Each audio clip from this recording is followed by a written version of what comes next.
Imagine spending 6 months building your channel, getting your 4,000 watch hours, and the exact second you click Apply for Monetization, YouTube rejects you.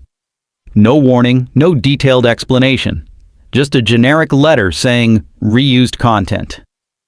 If you are making faceless tech or automation videos right now, you are likely walking straight into this trap without even knowing it. Most creators think if they use an official AI voice and clip together copyright-free stock footage, they are 100% safe. That was true 2 years ago, but not anymore. YouTube's updated reviewer AI now tracks human editing depth.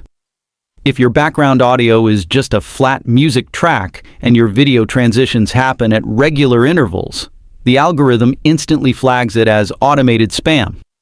Your hard work is marked as zero-effort content, and you are locked out of the partner program for months. But there is a hidden technique called manual layering that forces the human review system to pass your channel instantly. It takes less than 2 minutes to do in Premiere Pro or CapCut, and it completely masks your editing footprint.